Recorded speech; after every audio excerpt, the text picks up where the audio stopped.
Frente a la colina sellada, los arqueólogos no avanzan, nadie cruza la línea. Los sensores ya están encendidos y marcan algo inquietante: niveles anormales de mercurio bajo la tierra. El aire se siente denso, casi inmóvil, como si el suelo respirara lentamente.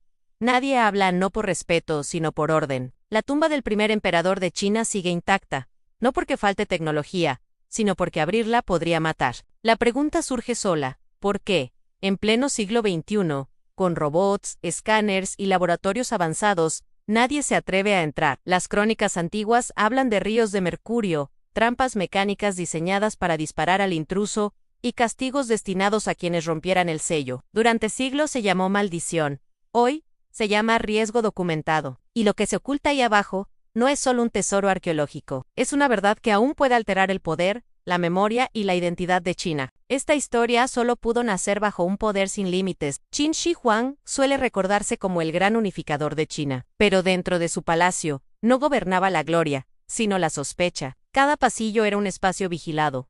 Cada conversación podía ser una traición. El emperador no confiaba en nadie. Y ese miedo se convirtió en sistema. Funcionarios espiaban a funcionarios.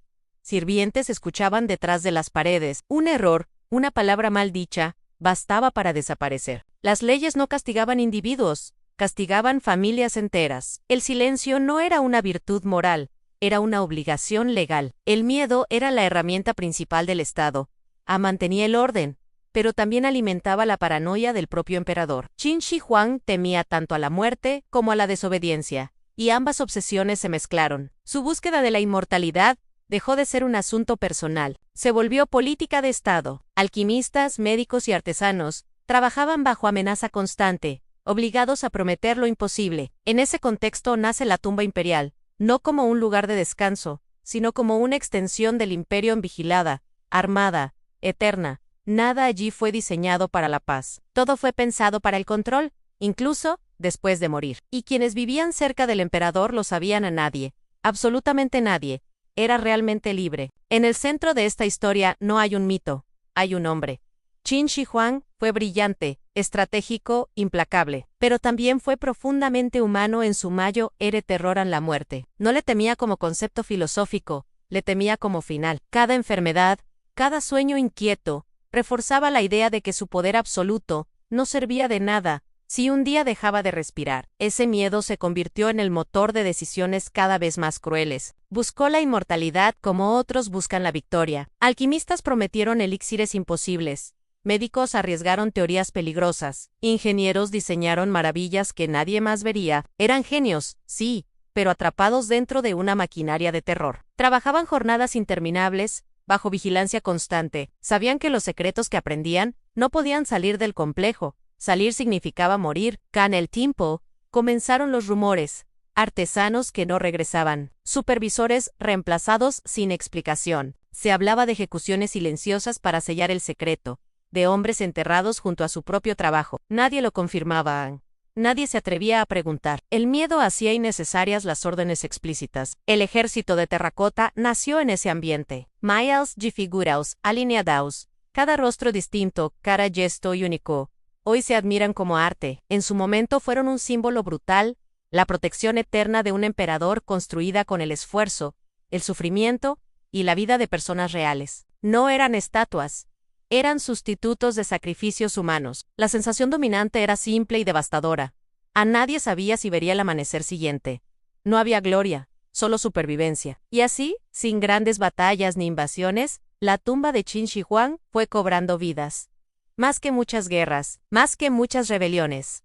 Un monumento al miedo de un solo hombre. Durante siglos los textos antiguos fueron leídos como exageraciones. Crónicas que hablaban de ríos de mercurio, fluyendo bajo tierra, imitando mares y montañas en miniatura, parecían más poesía que historia. Durante mucho tiempo, los arqueólogos modernos sonrieron ante esas descripciones, hasta que la ciencia empezó a contradecir el escepticismo. Los estudios del suelo alrededor de la tumba revelaron algo inquietante a niveles de mercurio muy por encima de lo normal. No traces mínimas, sino concentraciones que no deberían existir de forma natural. De pronto, los relatos antiguos dejaron de parecer fantasía.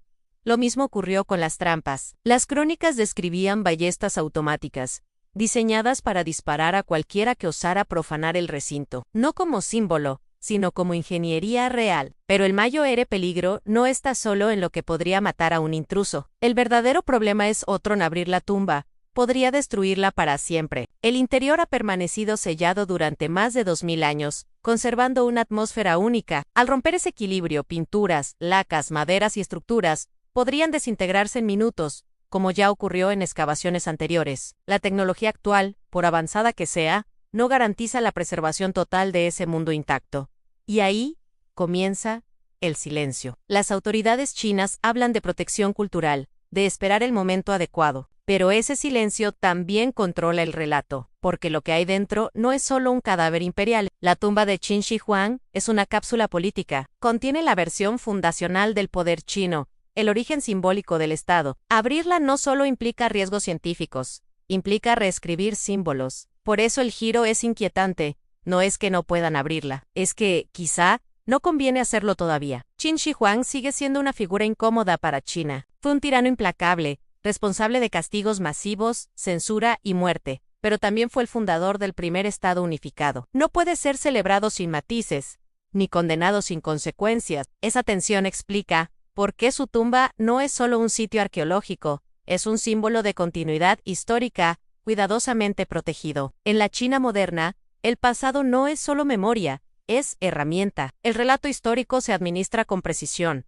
porque define identidad, legitimidad y cohesión nacional. Abrir la tumba de Qin Shi Huang no sería un acto neutral. Podría revelar detalles que obliguen a replantear símbolos fundacionales, héroes oficiales y la narrativa del origen del poder centralizado. El paralelismo es inquietante, así como el emperador controlaba la información, castigaba el silencio roto y decidía que debía permanecer oculto. Hoy el Estado gestiona qué versiones del pasado se muestran y cuáles esperan. La llamada maldición ya no se entiende como algo sobrenatural. Es cultural y política. Es el peso de un pasado que todavía influye en decisiones presentes. La tumba permanece cerrada porque el pasado, cuando es demasiado poderoso, no se estudia solo por curiosidad.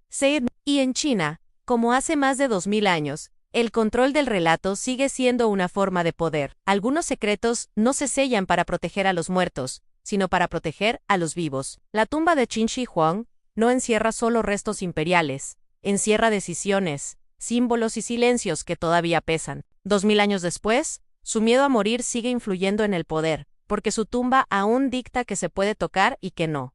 En ese sentido, el emperador logró su objetivo. No fue inmortal en el cuerpo, sino en la memoria y en el control del relato. Ahora la pregunta queda abierta. Si abrir esa tumba cambiara la historia oficial de China, ¿crees que debería hacerse igualmente? Si este misterio te dejó pensando, el próximo documental explora otros secretos prohibidos de la China antigua que aún esperan ser revelados.